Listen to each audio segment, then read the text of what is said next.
Hey friends, Mason from Magoosh here.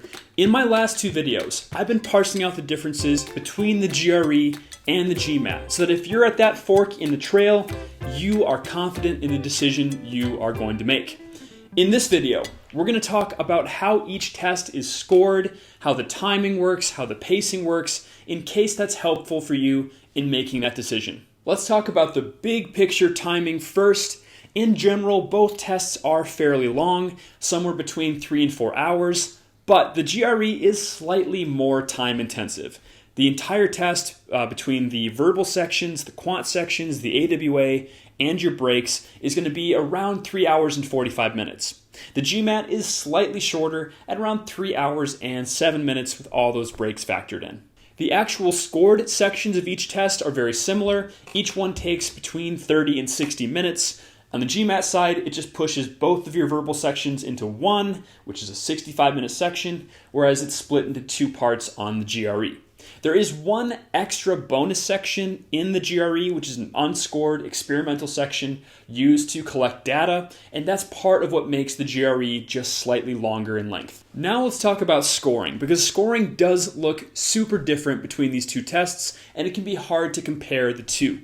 All right, so let's talk about similarities first. The good news is the AWA essays on both tests are scored on the same scale. How neat is that? From 0 to 6 in half-point increments. That's basically where the similarities end in terms of scoring.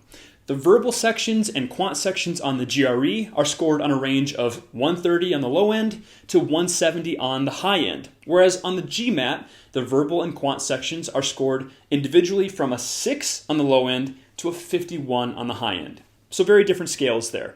Also, the overall combined score is very different. On the GRE, it's pretty straightforward. You're going to combine your verbal and quant scores to get an overall score. The GMAT has a slightly more sophisticated algorithm that's going to give you an ultimate score of somewhere between 200 on the lowest end to an 800 on the high end. So the scales work very differently. That doesn't mean one is necessarily harder or better than the other. It's just something that you're going to have to get used to. With that in mind, let's talk about what is a super awesome score on each test, because that might be good to know. Well, let's say you're trying to get up into the 90th percentile on one of the two tests, which, by the way, you should always check with your program requirements to see what they recommend for admissions, but let's imagine you are going for that 90th percentile.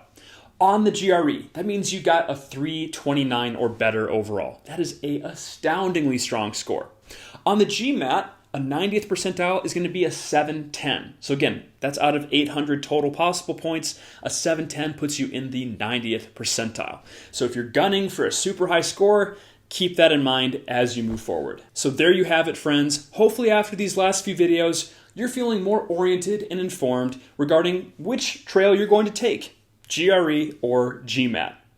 If you're looking for some advice on how to push your score up into the heavenly heights of, say, a 320 on the GRE or a 740 on the GMAT, check out the videos in the description below by our Magoosh GRE and GMAT experts so that you can do that as well.